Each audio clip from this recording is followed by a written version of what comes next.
গাড়ী তেল নাথাকিলে ৰাস্তা কাষত থাকিব আৰু তুমি মোলে নপৰিলে মানে কিন্তু এখন ডাঙৰ বিয়াখন কাজিয়া হ'ব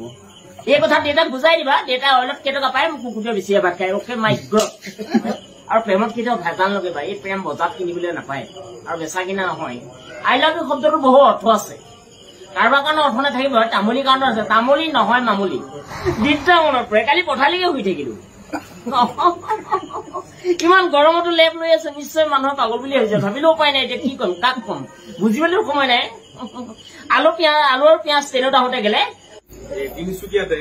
ধনশিৰি থিয়েটাৰ বুলি এখন নতুনকে নহয় প্ৰায় 19 চনতে আৰম্ভণি কৰিছিলে তাতে আজি এই ধনশিৰি থিয়েটাৰৰ যিটো থিম চং এই থিম চংটো আমাক অনুষ্ঠান কৰিবৰ কাৰণে নিমন্ত্ৰণ কৰিছিলে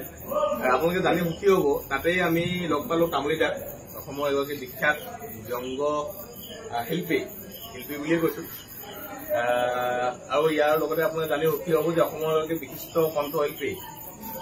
জাতি মাটি ভেটি গান গোৱা আমাৰ ৰাজীৱ খৰিয়া আছে তেখেতেই আজি থিম চংটো অনুষ্ঠান কৰিছে আৰু কি কণ্ঠদান কৰিছে আৰু তেখেতে সুৰ গৈছে থিম চংটো গতিকে সেই এখেতে কণ্ঠদান কৰা আৰু সুৰ কৰা এই গীতটো অনুষ্ঠান কৰিব পাই খুব ভাল লাগিছে মই ভাবো যে এই থিয়েটাৰ সংগীত কৰিছে আমাৰ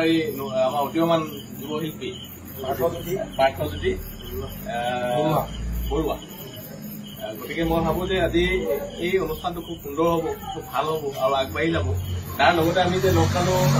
তামুলী দাক আমি আচলতে কি তেওঁৰ পৰা আমি দুটামান মানে ভাল লগা কিছুমান কথা শুনিবৰ কাৰণে আজি এইখিনি বহিছো তাৰমানে আপুনি এটা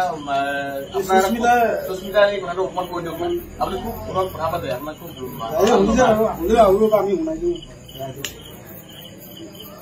হেল্ল' ফোনটো দাঙিব ইচ্ছা যোৱা নাই ন এইবোৰ কথাই বৰ বেয়া এইবিলাক কথাই মানে দিল খাই পেলাই পটককে কিবা তোমালোকে মানে জুই পোৱা আলুটোৰ নিচিনা হৈ যোৱা পুলি পোৱা কেলে ৰিং পাবহে পুলি পোৱা তেলত দি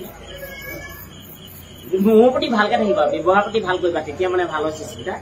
কি নিদিয়াকে আছো বাৰু বিশালখনটো তোমাক ডাকি দিছো তুমি নিজে চিন্তা কৰা বলেৰো মই লৈ দুবাৰ গৈছো তেতিয়াহ'লে এবাৰ তেল মৰাওঁতে কিমান টকা গৈছে আপুনি নিজে চিন্তা কৰা মই এটা কাম ভুল কৰিলো তোমাক আই লাভ ইউ শব্দটোত মই ক'ব নালাগিছিল ময়ো ক'ব নোৱাৰো যে পটককে জেঙত ফচিবা মই নাজানো চব বাঁহৰ জেঙত ফচিলে ভাল প্ৰেমৰ জাল অলপমান বেয়া মই এতিয়া সুস্মিতা বুজি পাইছো অৱশ্যে একো নাই তোমাৰ ভাগে মোৰ কালি তুমি খিনাই নাযাবা চাবোন সানিলে খিনাই যায় আৰু তুমি মোৰ লগৰ পৰা আঁতৰি গ'লে তুমি খিনাই যোৱাৰ সম্ভাৱনা থাকে যি লাগে তাকে দিম মাছৰ চিতল খাবা তুমি চব্জি পটল খাবা আৰু তুমি যি নোখোৱা তাকে খাবা খালি সত্য পইচাটো থাকিলে ভাল হয় আৰু প্ৰেমত কেতিয়াও ভেজাল নকৰিবা এই প্ৰেম বজাৰত কিনিবলৈ নাপায় আৰু বেচা কিনা নহয় আই লাভ ইউ শব্দটো বহু অৰ্থ আছে কাৰোবাৰ কাৰণে অৰ্থ নাথাকিব তামুলী কাৰণে আছে তামুলী নহয় মামুলী তিনিআলিতাত লগ পাইছিলো এতিয়া মই বুলেট লৈ গৈছিলো তুমি সেইখিনিতে ৰৈ আছিলা তেতিয়া কিন্তু কথা পাতি খুব ভাল লাগে তুমি এতিয়া দিনে দিনে ভেজালৈ আহি আছা যেনেকে হোটেলত মিঠাইবিলাক দিনে দিনে কোৱালিটি দিয়া দিছে তোমাৰো কিবা মোৰ প্ৰতি কোৱালিটি অলপ বেলেগ বাঢ়িছে সেইখিনি নকৰি আছো চিন্তা দিনটা মনত পৰে কালি পথালিকে শুই থাকিলো ইমান গৰমতো লেপ লৈ আছে নিশ্চয় মানুহৰ পাগল বুলি হৈছে ভাবিলেও উপায় নাই এতিয়া কি কম কাক কম বুজিবলৈও সময় নাই আলু আৰু পিঁয়াজ তেলত আহোঁতে গেলে তোমাৰ কথাখিনি ভাবি থাকিলে মোৰ মগজটো একদম পাগল হোৱাৰ সম্ভাৱনা থাকে গাড়ী তেল নাথাকিলে ৰাস্তা কাষত থাকিব আৰু তুমি মোলে নপৰিলে মানে কিন্তু এখন ডাঙৰ বিয়াখন কাজিয়া হ'ব এই কথা দেউতাক বুজাই দিবা দেউতা অইলত কেইটকা পায় মোক কুকুৰটোৱে বেছিয়ে ভাত খায় অ'কে মাই গড বিপিন দাক ধন্যবাদ জনাইছোঁ মানুহজনলৈ আমালৈ এটা উপহাৰ আনিছে বুলিয়ে কৈছোঁ মানুহজনলৈ এটা তেওঁ ট্ৰিবিউট জনাইছে আৰু বিপিন দা আৰু ৰাজীৱ দাৰ মাজৰ সম্পৰ্ক কেনেকুৱা ধৰণৰ তেওঁলোক দুজনে বুজে আমি দেখাসকলে বুজোঁ সেয়াই আৰু কি ক'ম ন অহা কাইলৈ মানুহজনৰ আদ্য শ্ৰাদ্ধ আছে সকলোৱে আহিব অসমবাসীক নিমন্ত্ৰণ জনাইছোঁ সকলোৱে আহিব ৰাজহুৱা আদ্য শ্ৰাদ্ধ ৰাইজে নিজেই আহিব লাগিব সকলোৱে সহযোগিতা আগবঢ়াই আহিছে ইমান দিনে অহা কাইলৈ সহযোগিতা আগবঢ়াব সকলোৱে আহিব বুলি আশা কৰিছোঁ মাজুলীৰ সাংস্কৃতিক বিশ্ববিদ্যালয়ৰ তৰফৰ পৰা মাজুলী সাংস্কৃতিক বিশ্ববিদ্যালয়ৰ পঞ্জীয়ক ডক্টৰ বিনোদ চন্দ্ৰ বৰা দেৱে এটি গীত লিখি মোৰলৈ পঠাইছিলে আৰু সেই গীতটিকে সুৰ কৰিছিলে মাজুলীৰ সাংস্কৃতিক বিশ্ববিদ্যালয়ৰ উপাচাৰ্য নিৰুদ বৰুৱাদেৱে তেখেতলোকে মোক ক'লে যে বিপিন আমি এটা গীত লিখিছোঁ মাজুলী সাংস্কৃতিক বিশ্ববিদ্যালয়ৰ পৰা, গতিকে এই গীতটি তুমি গাই দিব লাগে। গতিকে তেখেতলোকে অনুৰোধ কৰাত মই গীতটি গাবলৈ চেষ্টা কৰিছোঁ। গীতটি ইতিমধ্যে আমি বাণীবদ্ধ কৰি আজি ৰাজীৱ শদিয়াৰ ঘৰতে আদ্য শ্ৰাদ্ধৰ প্ৰাক মুহূৰ্তত আমি গীতটি ৰিলিজ দিয়া কথাটো ভাবিলোঁ। গতিকে আজি অসমৰ ৰাইজলৈ সেই গীতটি আমি আগবঢ়াই দিছোঁ। আৰু এই গীতটো আপোনালোকক ক'ব বিচাৰোঁ, কোনো ব্যৱসায় ভিত্তিক এই গীতটো কৰা নাই। আমি ৰাজীৱ শদিয়া কেৱল স্মৃতি জীয়াই ৰাখিবৰ কাৰণে কৈছিলোঁ। এইটো মোৰ পৰিকল্পনা নাছিলে, এইটো আছিলে মাজুলী সাংস্কৃতিক বিশ্ববিদ্যালয়ৰ ডক্টৰ বিনোদ চন্দ্ৰ বৰা আৰু নিৰুদ বৰুৱাদেৱৰ এইটো তেখেতলোকৰ পৰিকল্পনা আছিলে গীতটি যাতে ৰাজীৱ শদিয়াৰ স্মৃতিটো সদায় জীয়াই ৰাখক, আৰু সেই হিচাপে মোলৈ প্ৰদান কৰিছিলে। মোক গাবলৈ কিন্তু সুবিধা প্ৰদান কৰি দিছিলে আৰু সেইমতে মই গাইছিলোঁ আৰু আজি এই গীতটি অসমৰ ৰাইজলৈ আগবঢ়াই দিছোঁ। ফাগুনে ফাগুনে এবছৰ হলেহি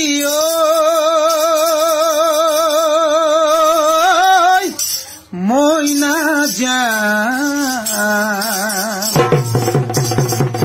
তোমাৰ দেখোন সঁহাৰি নাই, তোমাৰ দেখোন সঁহাৰি নাই, সোঁৱৰণি আৰে আৰে পাহৰণি যায়, পাহৰণি যায়, তোমাৰ মোৰে কথা জানা বাট শিকি যায়, পোৱাজনে আনৰ বাবে বহুতে বিলাই, বহুতে বিলাই, নোপোৱাজনৰ বাবেহে মৰম কতো নাই, নোপোৱাজনৰ বাবেহে মৰম কতো নাই, আজি আৰু খোজা নাই মৰমৰে সঁহাৰি, অন্তৰে বিচৰা নাই তোমাক দিব আমনি, হিয়াতে আছিলা বুলি নকবা নাই, মোৰে হিয়াৰ আপোন বুলি আজি কোনো নাই, মোৰে হিয়াৰ আপোন বুলি আজি কোনো নাই, ফাগুনে ফাগুনে এবছৰ হলেহি মই নাযাওঁ, তোমাৰ দেখোন সঁহাৰি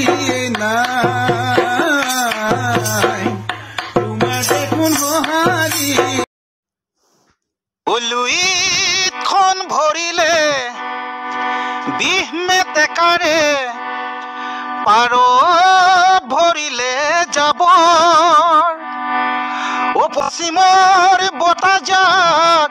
পূবলৈ বলিছে, তাৰ জানো ৰাখিছ খবৰ,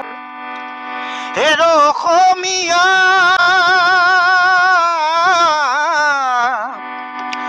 দুৰ্গাদি পাবলিয়ে কঙালীক চেপিলে, নিউ ইয়েৰ আহি